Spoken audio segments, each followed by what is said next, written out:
Hermanito, la semana pasada empezamos con un nuevo material. ¿Alguien se acuerda del título de este material? Ya. La historia de la iglesia. La historia de la iglesia. Perfecto. Ahí estaba un acordeón, ¿eh? Y vamos a empezar, hermanito, recordando un poco de lo que vimos la clase pasada. Dimos una definición de historia. No vino Gustavito para que nos diera su definición, pero yo les di una. Y la definición que yo les di de historia es que es el estudio del pasado de la humanidad. Amén. Es el estudio del pasado de la humanidad. Nos sirve, hermanito, para ubicarnos como personas, para ubicar lo que somos y para saber a dónde tenemos que llegar. Amén. Nos permite construir, avanzar y, si es necesario, cambiar lo que se hizo mal en el pasado. Un ejemplo, si una persona que es millonaria, por ejemplo Carlos Slim, tiene todos sus millones, tiene a un hijo, ese hijo no sabe que es millonario, tiene que recurrir al pasado para saber qué es lo que ha hecho su padre y qué es lo que va a lograr su hijo. Amén. Y su padre, Carlos Slim, le abrió el camino, o sea, ya tiene todo en sus manos. Entonces lo que le queda a su hijo es empezar a crecer, empezar a ir a donde tiene la mirada. Amén. También vimos, hermanito, la definición de iglesia. Viene la palabra iglesia viene del griego eclesia, que se escribe E-K-K-L-E-S-I-A,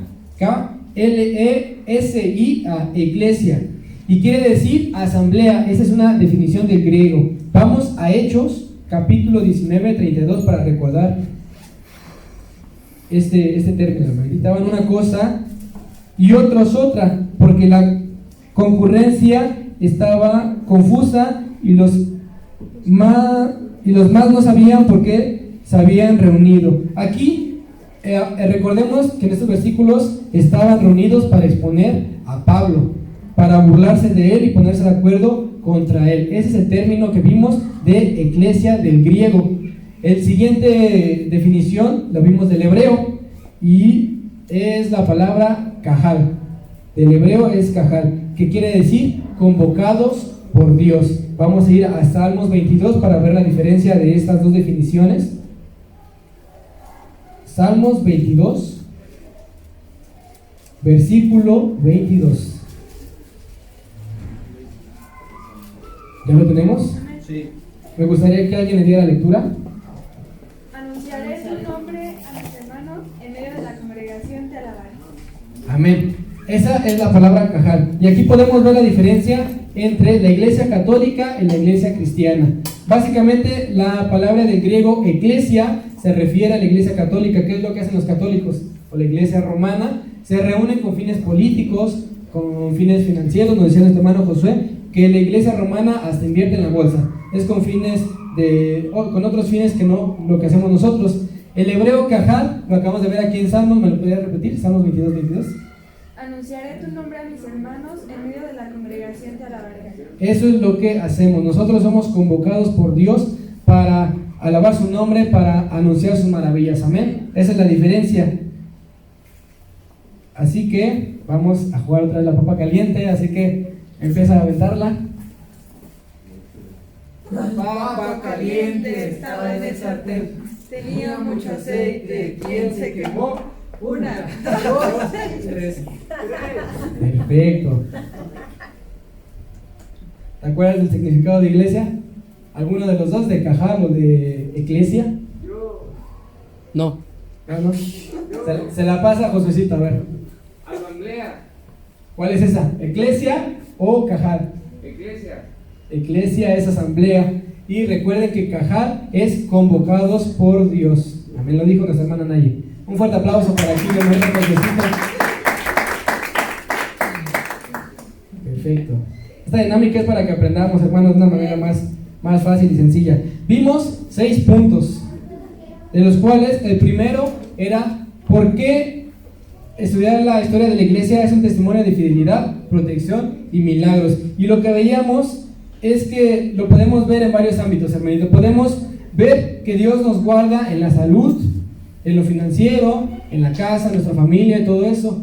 Yo puedo testificarles que en la semana un amigo me mandó un audio diciendo que aquí en esa están secuestrando a todos los Uber, a los DIR y todo eso. a las personas que toman aquí pasaje, los están secuestrando. ¿Qué me causó a mí? Miedo. Al día siguiente, un vecino que también se dedica a lo mismo, lo roban en Naucalpan. ¿Qué provoca en mí? Provoca miedo, así de, ay, me va a tocar a mí ya. ¿Pero a qué recurro? Recurro a mi pasado. Llevo 2 años, ellos llevan menos de 1 año y nunca me ha pasado nada. Entonces, al recurrir a la historia, podemos ver cómo Dios nos protege, cómo Dios nos guarda. Y yo estoy seguro que aquí, cada uno de ustedes tiene algún testimonio de cómo Dios nos ha guardado. La historia para recordar lo que Dios es. Amén. Punto número 2. Porque es estudiar el desarrollo de una promesa de hace siglos. Veamos ese punto número 2. En la palabra hay bastantes promesas, y a nosotros estudiar la historia podemos leer y adoptar alguna de ellas. Amén. Le pongo un ejemplo. En el Antiguo Testamento hay muchas partes donde se menciona la tierra que juré a Abraham, Isaac y Jacob. Amén. Si Jacob, un ejemplo, no recorriera a su pasado, ¿sabría que había una promesa para su linaje? Tiene que recurrir a su pasado para saber que hay una promesa de parte de Dios, que va a haber una tierra prometida. Amén.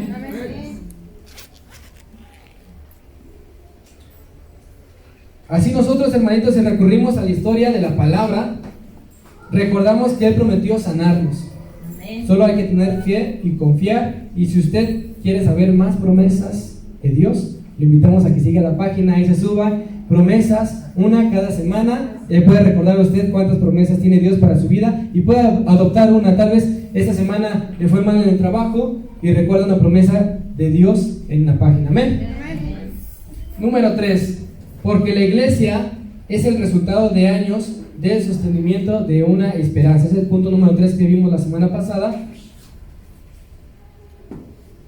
Hubo personas, hermanito, que fueron testigos de las obras de nuestro Señor Jesucristo. Pero al nuestro Señor Jesucristo entregar su vida, ya no estaba físicamente todas las obras que Él hacía. Entonces, pero se mantienen la misma esperanza. Aún no está el Señor Jesucristo, nos dejó su Espíritu Santo y se mantiene la misma esperanza. Vayamos a 1 de Pedro 1:8. 1 de Pedro 1:8. A quien amáis sin haberle visto, en quien creyendo aún ahora no lo veáis, os alegráis con gozo inefable y glorioso. Hay que gozarnos porque hay una esperanza, y esa nos la da nuestro Señor Jesucristo, hermanito. El punto número 4 que veíamos es porque la palabra se ha conservado y transmitido a lo largo de la historia. Imagínense cuántos años, cuánto tiempo tiene la palabra y aún sigue vigente. El único libro el cual lo podemos leer una y otra vez, y estoy seguro que nos habla de maneras distintas, depende de lo que estemos pasando, lo que estemos viviendo. Es uno de los libros más vendidos y de los más leídos por Peña Nieto, ¿verdad? Uno de los más reconocidos, y todo sigue vigente. Por eso es digno de ser estudiado la palabra de nuestro Dios, para recordar las promesas, porque se siguen conservando y lo seguirán haciendo, hermanito. Generación y generación van a pasar y se va a seguir conservando. Siempre va a haber un loco que mantenga esta palabra. Veíamos la clase pasada igual, la vida de Noé. ¿Se acuerdan todos de esa historia? Sí. Por la vida de Noé y su familia se mantuvo la palabra y la humanidad. Amén. Que tu familia pase lo mismo, hermanito. Transmitamos lo que nosotros tenemos, la palabra, lo que hemos vivido, nuestro testimonio. Transmítelo a tus hijos, a tus primos, a tus amigos, a tus hermanos, si no conocen de la palabra, para que esto nunca acabe. El punto número 5 que veíamos es porque el creyente es advertido de los errores del pasado. Nosotros, cuando leemos la palabra, somos alentados, pero a la misma vez somos advertidos de ciertas historias y errores que nuestros antepasados hicieron. Lo que estamos viviendo en la actualidad, hermanito, la doctrina se está desviando. Muchos pastores, apóstoles y grandes profetas, que se dicen llamar así, ¿cuántos han escuchado que venden la astilla de la cruz? O que ungieron una toallita y la tienes que comprar y la tienes que usar para sanar a tu familiar. O lo que se estaba viendo, da una ofrenda de tantos miles de dólares y tu familiar va a sanar. O ven a la iglesia, ofrenda tanto dinero y vas a ser millonario. Veía una noticia de un profeta muy conocido que decía que Dios le había dicho que su iglesia iba a ser millonaria. Cada uno de los que estaban ahí iban a ser millonarios para financiar el reino en todo el mundo. ¿Usted cree que sea eso posible? ¿Que Dios le haya dicho eso? Entonces se está desviando todo eso. Y nosotros, al leer la palabra, podemos estar en la doctrina correcta. ¿A poco el Señor Jesús cobraba por algún milagro? Decía, dame 50 peces y oro por ti. Dame tantos panes y hago este milagro. Voy y hago esto. ¿Verdad que no? Eso no se vende, eso tenemos que transmitirlo, hermanito. Si nosotros estudiamos la historia de la iglesia, podemos caer más fácilmente en estos errores. Así que el punto número 6 es: porque hay mucho que aprender de hombres y mujeres que dieron su vida por el evangelio. La Biblia está repleta de personajes que hicieron algún hecho impresionante. Conocemos la historia de David, Elías, bastantes personajes que hicieron cosas maravillosas y que le creyeron a nuestro Dios. Pero hermanitos, somos parte de la iglesia también nosotros, no porque no estemos inscritos. Aarón, ahí en 1 Aarón 3:8, no quiere decir que no seamos iglesia, somos iglesia, nosotros estamos formando parte de la historia de la iglesia.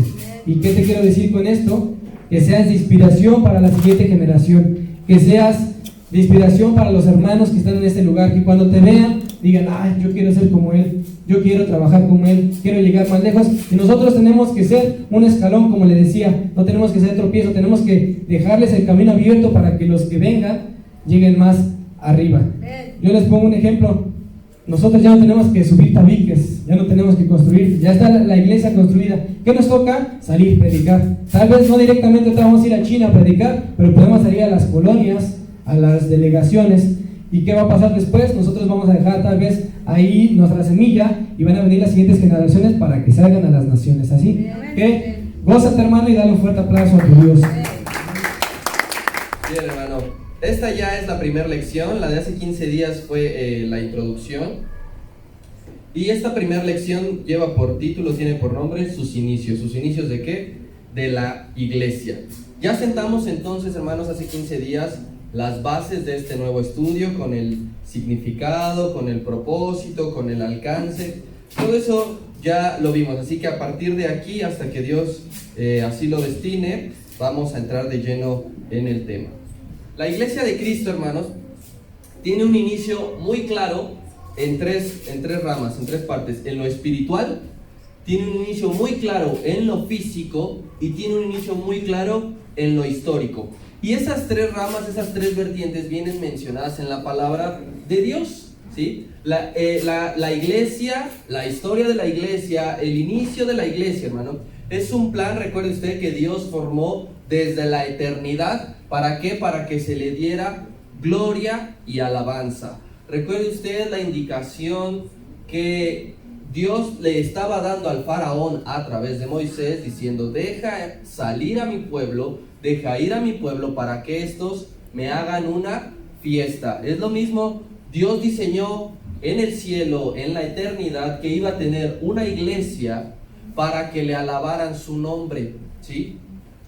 Esta visión, hermano, que Dios concibió hace mucho tiempo, hermano, fue retenida por siglos enteros. ¿Por qué fue retenida? Porque nosotros vemos en el Antiguo Testamento que no se menciona, que no se lleva a cabo una iglesia como tal. Entonces Dios no lo manifiesta así a sus siervos, ¿sí? No se lo revela a ningún profeta de la iglesia. Si usted revisa la vida de todos los profetas mayores y menores, no va a encontrar alguno que nos haya dado una pista previa de que Dios tenía la intención de desarrollar lo que fuese una iglesia. Entonces, no estamos hablando tampoco, hermano, cuando decimos la historia de la iglesia cristiana, no estamos hablando del inicio de la religión. Eso hay que dejarlo bien en claro, ¿sí? La religión, que es diferente a lo que nosotros llevamos a cabo, pero vamos a aterrizarlo de esta manera para que se entienda. La religión tiene muchísimos años antes de que se concebiera el concepto de iglesia como tal, de que se desarrollara. Señor, hermano, la religión dentro de la humanidad o dentro de los dogmas, hermano, podemos recurrir para eso sí a los anales de la historia, ¿sí? Pero específicamente el inicio de la iglesia cristiana viene marcado dentro de la palabra de Dios. Y le voy a dar ejemplos del por qué no estamos estudiando una religión o el inicio de la religión o cómo la humanidad se involucró en cuestiones religiosas. Nosotros estudiamos el Antiguo Testamento y verá que desde el capítulo número 9 de Génesis puede ver que ya se menciona un pueblo en específico que es Abraham. Y le dicen, cuando el Señor le manifiesta su promesa, le dice, vete de tu tierra y de tu parentela. Y él vivía en Ur de los Caldeos. Él no era judío, ¿sí? Él no era israelita, él no era hebreo. ¿Y usted cree que en una nación como Ur de los Caldeos no existían ya ídolos?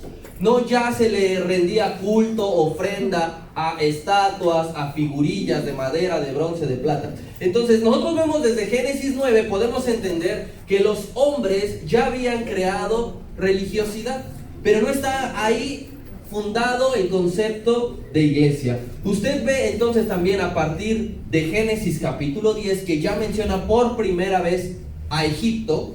Dice que Abraham descendió a Egipto, y Egipto es una de las naciones más politeístas de todas las que existen.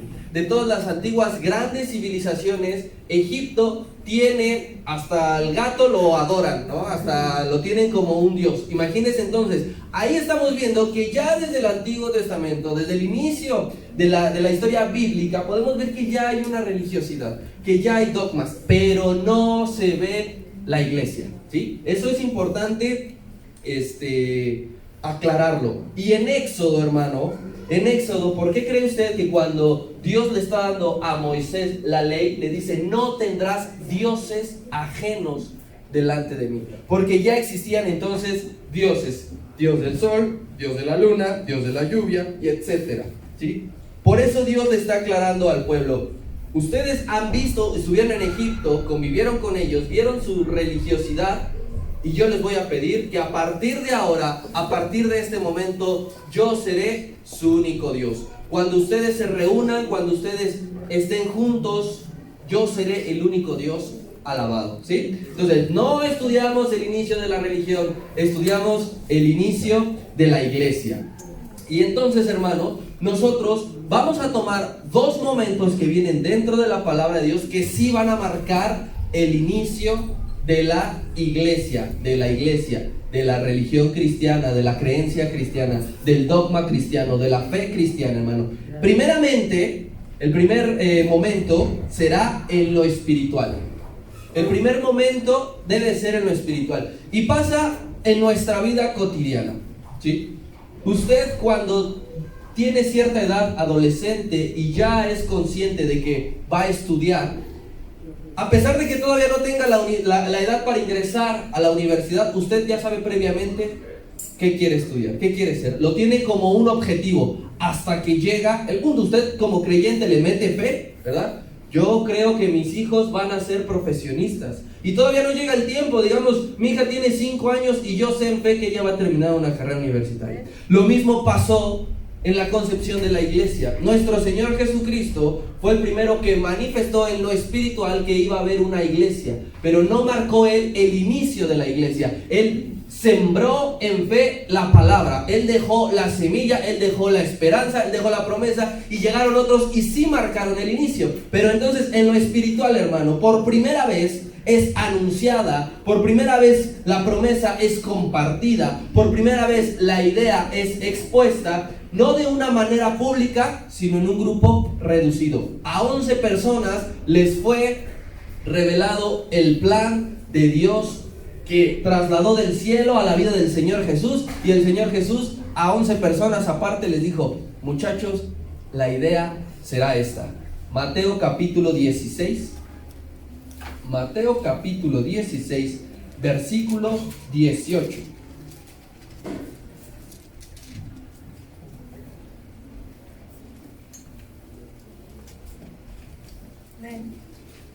Ellos estaban predicando, ellos estaban con el maestro en Filipo, y sucedió lo siguiente. El maestro tenía que hacerles una pregunta introductoria de lo que iba a soltar. Les dijo: muchachos, ya vieron lo que acabamos de hacer, posiblemente había terminado de predicar, el Señor Jesús había hecho milagros, y les dijo: vengan, aquí y en todos los lugares que hemos estado, ¿qué ven ustedes en común? ¿Qué dice la gente que soy? No, pues yo he escuchado que te dicen que eres Elías. Yo he escuchado que te dicen que eres Jeremías.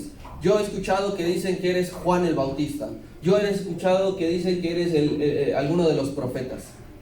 Pedro, sorprendentemente, que era el que siempre hablaba primero, no había hablado aún. Eran los otros discípulos quien había dicho. Y le dijo, después de una pregunta, ¿y ustedes? ¿Quién dicen que yo soy? Porque la gente puede entenderlo, porque no está cerca conmigo. Pero ustedes que han pasado mucho tiempo todos los días conmigo, ¿quién soy? Y entonces sí, Pedro le dijo, tú eres el Cristo, el Hijo del Dios viviente. Primer chispazo de fe que se ve en la vida de Pedro. Y el maestro le dijo, bien has dicho, porque no lo escuchaste de ellos, porque no lo leíste en las profecías, sino que mi Padre te lo acaba de revelar. Y asimismo, mi Padre me acaba de revelar a mí lo siguiente, versículo 18. Y yo también te digo que tú eres Pedro, y sobre esta roca voy a edificar mi ¿qué? Mi iglesia. Hasta ahí primeramente. ¡Wow! Ya les soltó la revelación, ya les soltó el inicio de la iglesia en lo espiritual. Les dijo, sobre Pedro, sobre ti, mi querido Pedro, mi querido amigo, mi querido hermano, sobre ti voy a edificar mi iglesia. Quizá en ese instante, hermano, Pedro no dimensionó lo que el Señor Jesús le estaba diciendo. Edificar mi iglesia, edificar tu iglesia. Pero, ¿cómo? ¿Qué es eso? ¿Con qué se come? Quizá tampoco entendía lo que era una iglesia, porque no era una palabra que se utilizara, no era un concepto que tenía claro. Tampoco Pedro pudo dimensionar sus alcances, edificar mi iglesia, porque era algo completamente nuevo. Cristo, bien revelado por el Padre, como el Padre le reveló a Pedro, lo ubica como el líder apostólico delante de los 11 y les dice, sobre ti va a dar inicio el proyecto llamado iglesia. Sobre tu vida se va a desarrollar lo que Dios va a hacer de aquí al final de los tiempos, de aquí a la eternidad, sobre tu vida. Qué tremenda responsabilidad, porque a nosotros Dios nos ha dado algo, y ese algo no es por casualidad, sino a ti te ha dado un don, a ti te ha dado un talento, a ti te ha dado un ministerio, a ti te ha dado un llamado, a ti te ha dado un servicio, y eso Dios te dice, sobre ti edificaré la vida de muchas personas, sobre ti edificaré que muchas personas crean en mi nombre, sobre ti voy a hacer grandes milagros. Qué tremenda responsabilidad, pero nuestra responsabilidad sigue siendo la misma que Pedro, preservar y seguir edificando la iglesia de Cristo, seguirla manteniendo. Y un par de aclaraciones con respecto a esto, hermano. Primeramente, este no es el inicio de la iglesia cristiana físicamente, ¿sí? Es decir, ellos tras esa declaración no comenzaron a reunirse, ellos no buscaron un hogar, no buscaron una casa para comenzar a reunirse. Ese no es el inicio físico, ¿sí? Aún no los iban a identificar como un nuevo grupo creyente, ¿sí? Debía de cumplirse el tiempo. Y el tiempo iba a ser cuando el Señor Jesús ascendiera a los cielos. Pero como todavía ni siquiera moría, todavía no resucitaba, todavía no pasaba 40 días más con sus discípulos, todavía no ascendía, entonces no es el inicio de la iglesia físico, solamente es la promesa espiritual. Y segundo, Pedro, hermano, no es el fundador de la fe cristiana. Porque aquí, hermano, va a entrar una gran diferencia que usted y yo debemos de mantener para poder contrarrestar a lo que se dice y a lo que se enseña. Pedro no es el personaje principal de la iglesia cristiana. Pedro no es, a pesar de que le hayan dicho sobre ti voy a edificar mi iglesia, eso no representa que Pedro va a ser el personaje número uno. Sí es un hombre muy, muy importante, sí será un hombre muy usado, pero sobre Cristo no hay nadie. Sobre Cristo no hubo nadie y sobre Cristo no habrá nadie. Y Pablo, un hombre que no estuvo con este grupo, lo entendía así. Él no tenía ningún problema. Efesios capítulo 2.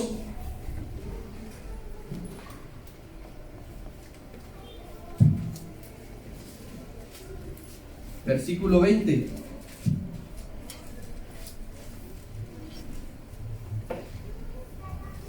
¿Ya llegó ahí? Pedro les está diciendo, a los de Éfeso: edificaos sobre el fundamento, ¿de quién primeramente? De los apóstoles. Recuerde, Pedro era también un apóstol, y dice también Pablo, y profetas.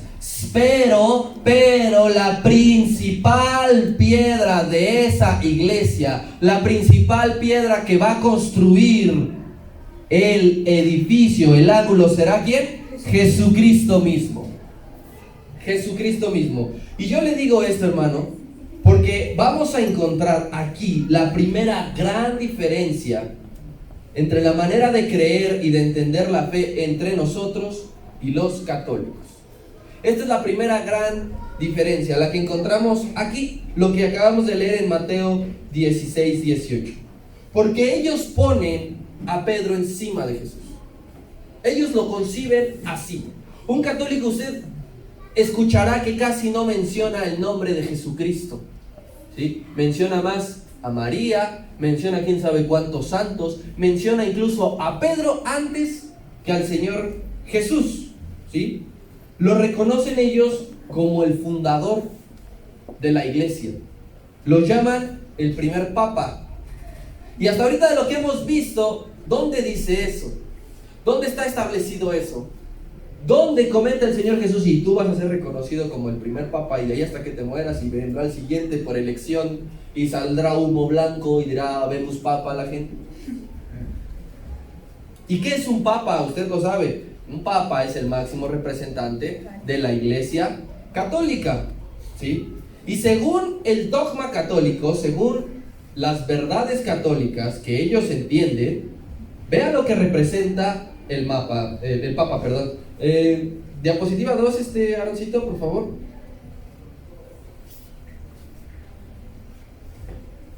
Ahí, espérame.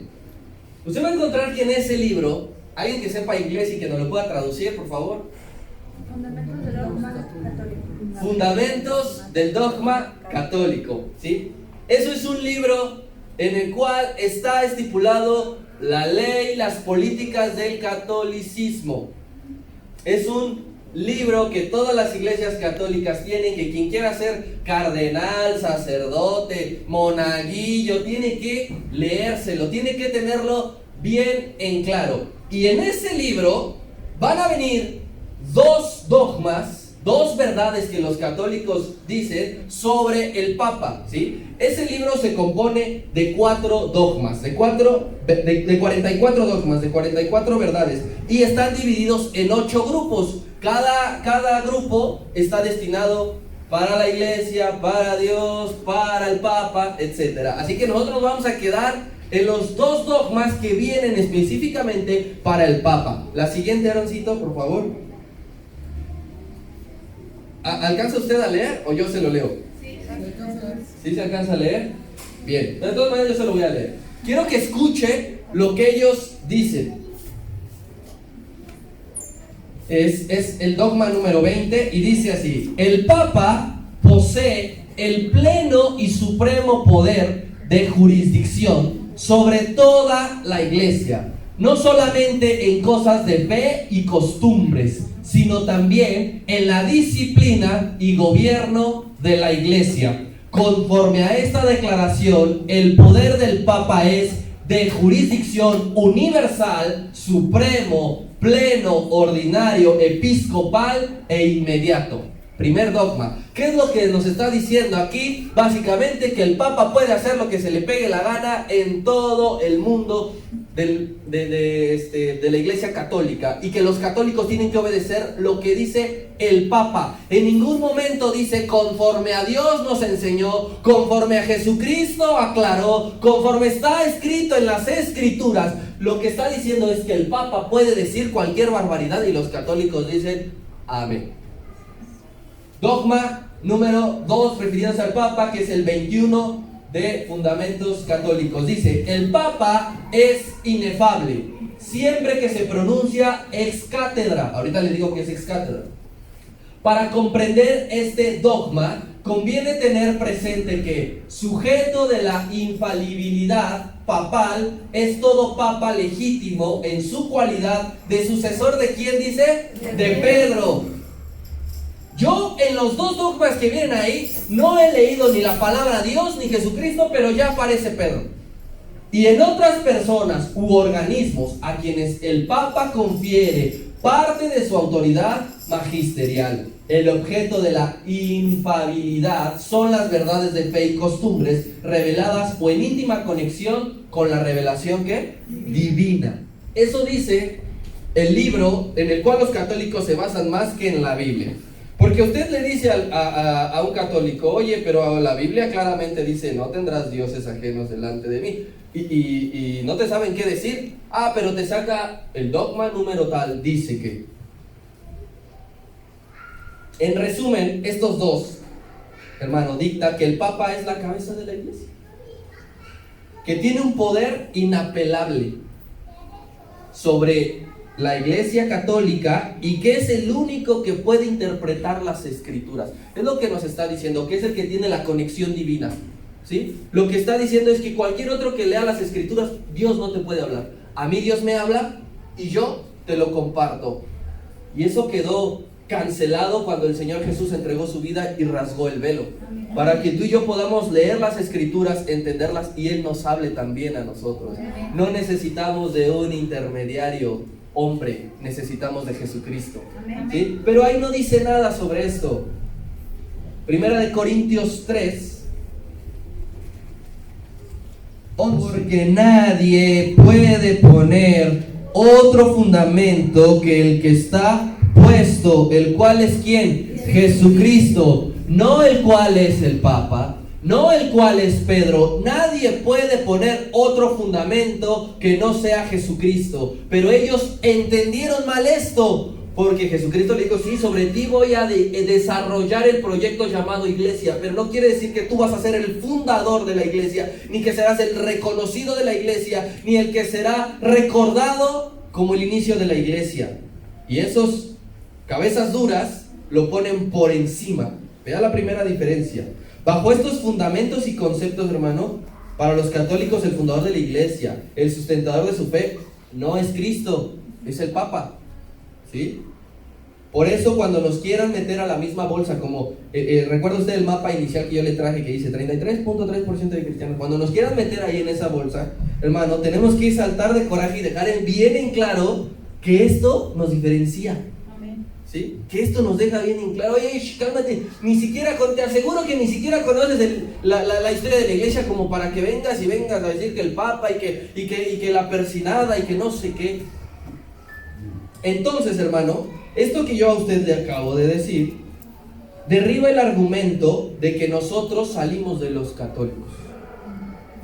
Porque hay muchas personas que piensan, es que ustedes los cristianos son una vertiente de los católicos. Hay mucho, pero esto lo derriba, porque por simple lógica, ¿sí, hermano? Queda demostrado que es al revés, que los católicos transgiversaron las escrituras, entendieron mal la idea inicial y ellos decidieron ir por su propia línea, ¿sí? Por su propia fe. Yo le preguntaría a ellos, hermano, en base a este hecho preliminar, hasta ahorita, de lo que usted y yo hemos visto, ¿en dónde se ha mencionado el nombre de la Virgen María? ¿En dónde se ha mencionado el nombre de un santo? ¿Dónde está aquí para que ellos digan que de repente aparecieron y lo metieron a sus templos, a sus iglesias y hicieron estampillas que traen en su cartera? No hay registro hasta ahorita de ningún Juan Diego que diga, es que descendió en el monte, en la sierra, y yo vi, me habló y me dijo, vas a fundarla. No hay. El cristianismo, hermano, no es que yo le aclaro a usted esta diferencia, no es que haya nacido del judaísmo, pero sí que tiene ciertas bases en él, ¿sí? El cristianismo tiene bases judaicas. ¿Por qué? No tenemos problema en reconocerlo usted y yo, ¿sí? En reconocer que tenemos ciertas cosas de los judíos, porque nuestro modelo a seguir, que es Jesucristo, ¿qué era? Judío. No podemos negarlo, no podemos decir, y Jesucristo fue judío, honraba la ley, las festividades, pero Él vino a darle un sentido a esa fe, no de una religión, no de costumbres. Él vino a darle sentido a eso. vino a darle razón, vino a sazonar eso. La ley la vino a cumplir, pero vino a demostrarnos que la iglesia cristiana se iba a sustentar en vivencias y experiencias diarias con Dios, diarias con el Espíritu Santo, en todo momento. Que también iba a anunciarnos que debíamos de crear una dependencia nosotros para con Dios, y que Dios iba a crear con nosotros una amistad. Eso en donde lo dicen los católicos, por ejemplo, en donde lo dicen los judíos, que Dios es amigo. Ya no los voy a llamar siervos, sino van a ser mis amigos. Toda esta diferencia es muy poderosa, hermano. Es muy poderoso. Usted conózcala y tenga bien en claro, porque son los inicios de la fe, porque son los inicios de lo que usted y yo estamos haciendo ahorita, ¿sí? Hoy día hay muchas iglesias cristianas que se están judaizando, que están imitando en todo a los judíos, en todo. Y ellos sí que tienen un problema, porque si nosotros, por ejemplo, no mencionamos, bueno, ellos dicen que para empezar, Jesús no es el Hijo de Dios, ni el Salvador, ni el Mesías, ¿no? Sino que es un personaje como tantos. E incluso en la pronunciación del nombre, ellos sí que tienen problemas. Yahshua, ¿no? Si usted le dice Jesús, no, ese es romano, te dicen luego. Y lo de verdad lo digo porque estuve 2-3 meses con una persona que estaba aferrada así que, y te sacan textos de, y revelaré mi nombre al que he de, y empiezan a decir, y de nada te va a servir pronunciar correctamente el nombre, saber correctamente el nombre, si no haces la voluntad de Dios. De nada te va a servir. Si tú le dices Jehová, se ofenden. Yahweh. Y hasta tienen el tono correcto. No me sale la pronunciación. En la Biblia, hermano, viene mencionado aquí que el primer mote o sobrenombre conocido para identificar a los miembros de este nuevo movimiento no fue católicos, fue cristianos. Y empezó no como los propios cristianos, vamos a llamarnos cristianos. Ellos no se reunieron y dijeron, vamos a inventarnos un nombre. ¿Cómo nos queremos llamar? A ver, piensa, los chulitos, los escogidos por Dios, los ungidos. No, sino que la gente externa dijo, ahí están los que alaban el nombre de Cristo, vamos a decirle los cristianos. Usted revise Antioquía, ahí viene, por primera vez aparece cristianos. No dice católicos, no dice judaizantes, no dice nada de eso, no dice mormones, no dice testigos de Jehová, no dice bautistas, no dice pentecostales, dice cristianos.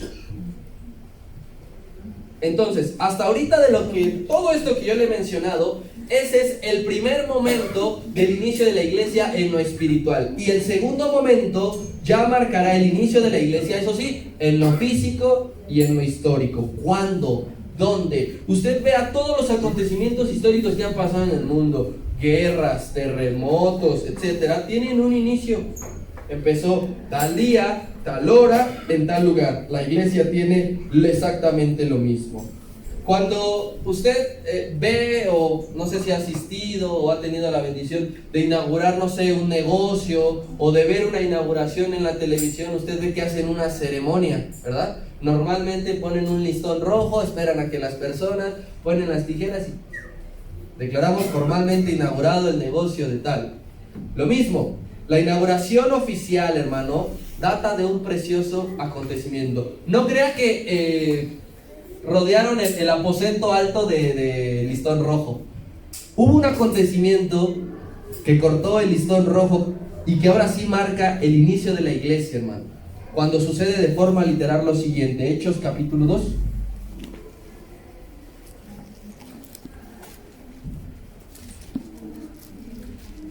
Versículo 1. Hechos capítulo 2, versículo 1. Dice así: ellos mantenían la esperanza, el Señor Jesús ya no estaba, pero no sabían en sí cuándo iba a iniciar eso que el Señor tenía presente. Imagínese usted a Pedro todos los días con esas preciosas palabras: Cristo me dijo que sobre mí iba a formar una iglesia.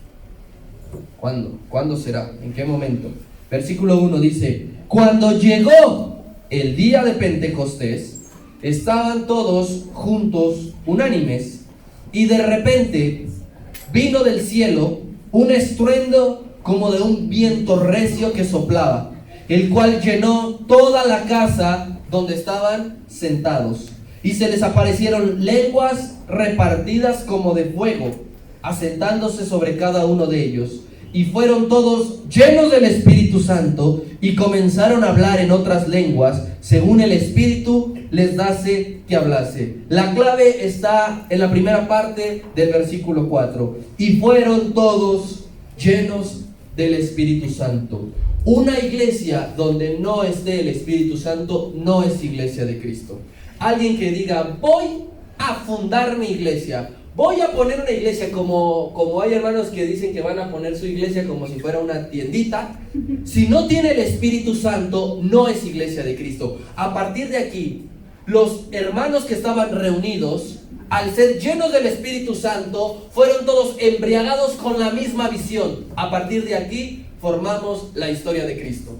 A partir de aquí ya se conocerá en lo físico, aquí en la tierra, que Cristo tiene una iglesia, que Cristo tiene un pueblo, que nuestras reuniones tienen un sentido, que lo que nosotros hacemos no es por locura, sino es por amor, que entregó su vida. A partir de ese momento, hermano, Cristo ya no estaba, pero Él dejó todo el camino preparado para que la iglesia se diera. Para que la iglesia se diera. ¿Qué es lo que sucedió? La figura viene marcada también en el Antiguo Testamento. David dejó todo el dinero posible, todo lo económico, para que Salomón llevase a cabo el templo. Lo mismo hizo el Señor Jesús. Él dejó sembrada la visión, sembrada la fe, encargados y responsables, y cuando el Señor Jesús ya no está, entonces sí inicia. Pero no se pudiese haber iniciado si el maestro antes no dice: y tú eres Pedro, y sobre ti edificaré mi iglesia. Lo mismo, Salomón no hubiese podido construir el templo si David no deja los recursos, ¿sí? Porque ¿de dónde, hermano? Cristo preparó por 3 años y cacho, para que este momento llegara. Imagínese usted la emoción que tenía en el trono, en el cielo, Dios Padre y Dios Hijo, al ver que ya daba inicio lo que ellos tenían y habían planeado. Cuando usted logra sus objetivos, se pone triste. A decir: ay, me costó desveladas, me costó no comer, aguantarme, caminar, mojarme. Estoy triste por haberlo logrado. El Señor Jesús dijo: valió la pena que haya entregado mi vida, porque ya hay una iglesia en el mundo donde se va a reconocer y donde voy a dar a conocer mi nombre. Amén. Porque se estaba materializando esa preciosa visión. Ya era físico, ya no era solamente espiritual, ya no era solamente de fe, ya se palpaba, ya se veía. Y aunque usted diga: oye, no se construyó el primer templo, no importa. Donde haya 2 o 3 reunidos, ahí está la iglesia de Cristo. Si es en un parque, ahí está la iglesia de Cristo. Si es en una cochera, ahí está la iglesia de Cristo. Si es un edificio ostentoso, ahí está la iglesia de Cristo. Si es de día, ahí es la iglesia de Cristo. Si es de noche, ahí es la iglesia de Cristo. Pero eso es algo por lo que Dios soñó y por fin estaba llevando a cabo. ¿Puedes poner la diapositiva número 4, por favor, Nayel?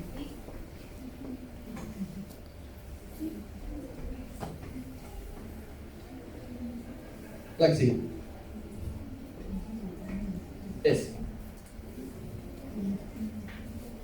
Ya son llenos del Espíritu Santo. Ellos habían ido a celebrar el día de Pentecostés, hermano. No sabían, no imaginaban que en ese momento iban a ser llenos del Espíritu Santo e iba después a dar inicio a la iglesia. Ellos no sabían, ellos habían ido a ir a la fiesta como tantas veces antes habían ido a la fiesta, pero marcó una pauta este Pentecostés. Vea, ¿cuántas iglesias no se fundaron a partir de ese momento? De ese estruendo, ¿cuántas, hermano? En diferentes lados. De un momento a otro, de no existir una sola iglesia, de no existir un solo grupo de cristianos, vea cuántos, 14.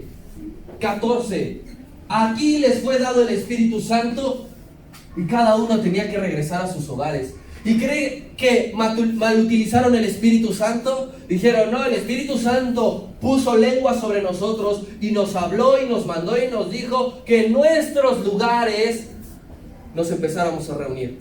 Que en nuestros lugares comenzáramos a anunciar el nombre del Señor Jesucristo. De 0 iglesias, después de un estruendo, había 14. Y de 14 empezaron a haber más y más y más y más. Y llegaron a otras partes del mundo hasta que usted y yo conocimos del Evangelio.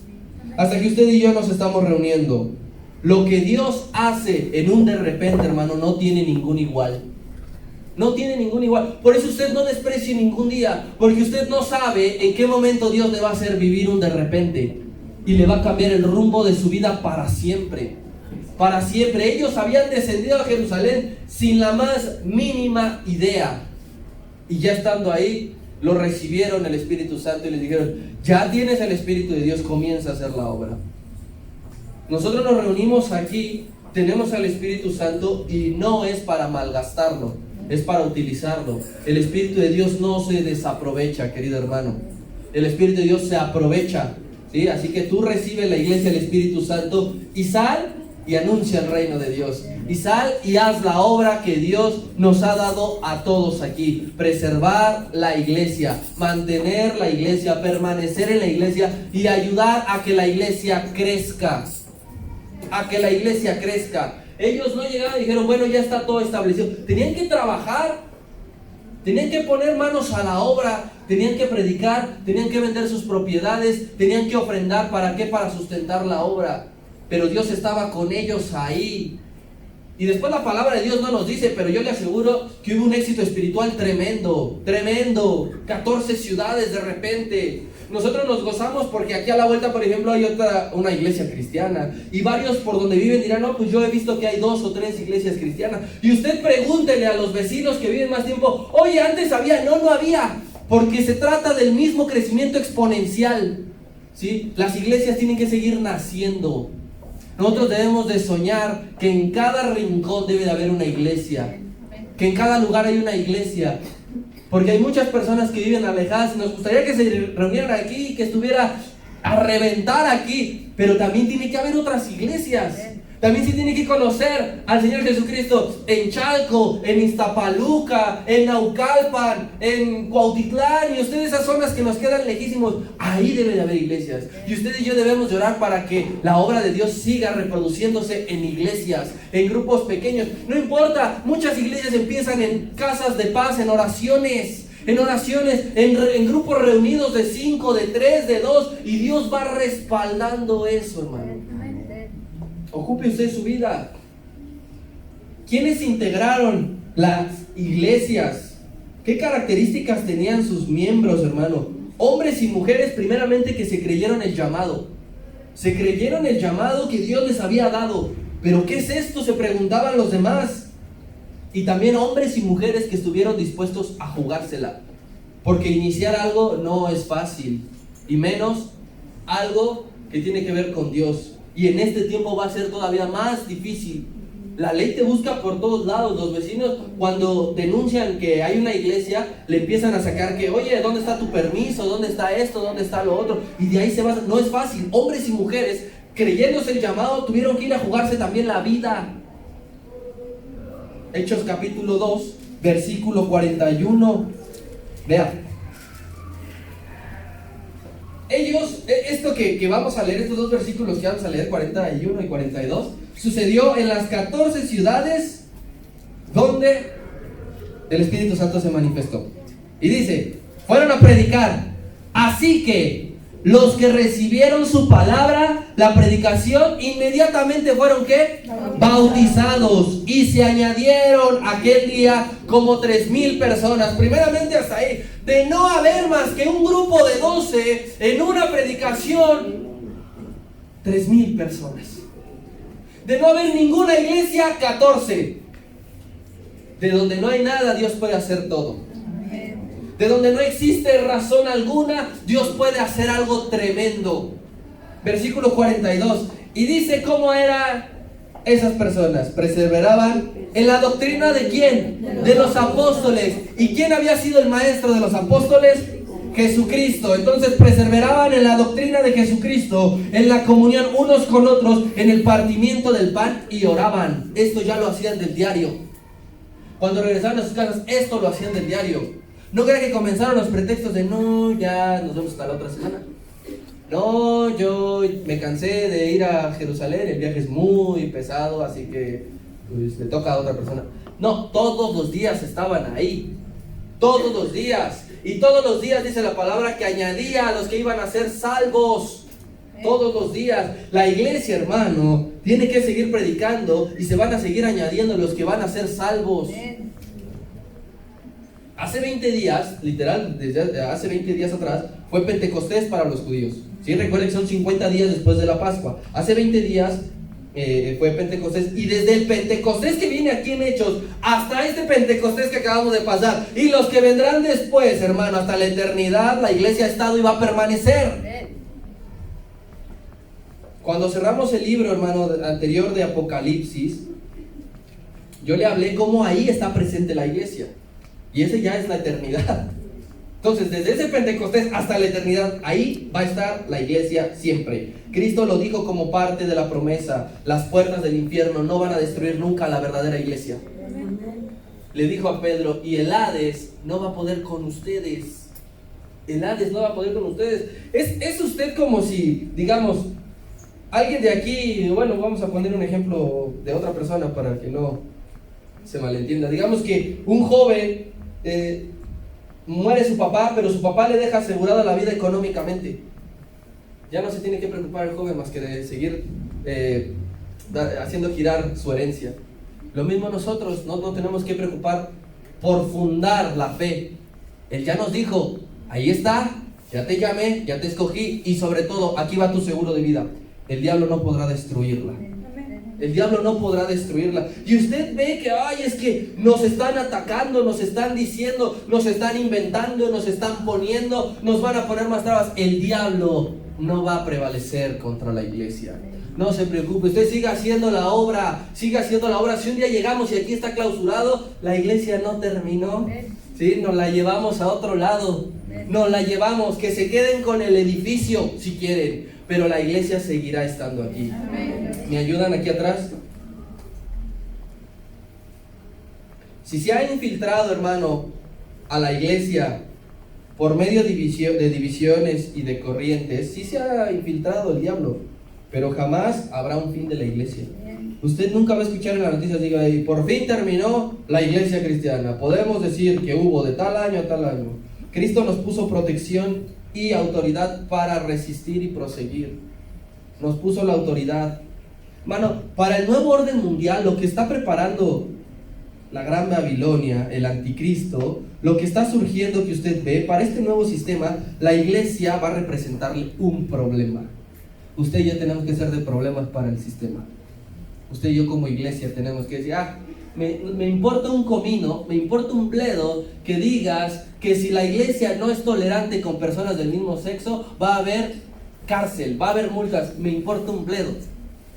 Imponme lo que me quieras imponer, implementa tus leyes, no, yo qué sé, pero la iglesia va a permanecer siempre.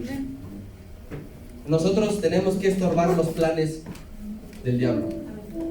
Usted y yo como iglesia tenemos que estorbarle los planes al diablo y ponérsela bien complicada. Y este sigue y sigue y sigue y sigue y sigue y no se calma y no se calla, y ya le costó hasta la vida y sigue la iglesia. ¿Qué está pasando? Es lo que el diablo se pregunta, porque él sabe que tiene una condenación eterna. En la iglesia, hermano, en la iglesia de Cristo se ven cumplidas todas las promesas de Dios. Es aquí que estará con nosotros todos los días, que su espíritu va a posar sobre nosotros. La iglesia, hermano, sigue vigente. Y aún en la convocatoria, espiritualmente hay convocatorias fuera de las iglesias. Usted ve empleos y se solicita ayudante en general, y en palabras de español se solicita chalán. La ponen muy bonita, ayudante en general, es chalán. Vas a ir por las tortas. La iglesia tiene carteles espirituales allá afuera, convocando con los requisitos a personas. Se necesita y se requiere personas de fe arrojadas y valientes. Se necesita. Personas que sean cobardes, flojas, indispuestas, aunque usted vea que asisten a la iglesia, al edificio, aunque usted vea que vienen cada 8 días, si no es valiente, no es parte de la iglesia de Cristo. No es parte, hermano. Nosotros debemos de seguir mostrando que somos arrojados y valientes, que tenemos aquí un propósito y un llamado el cual queremos cumplir. Ponte de pie, hermano.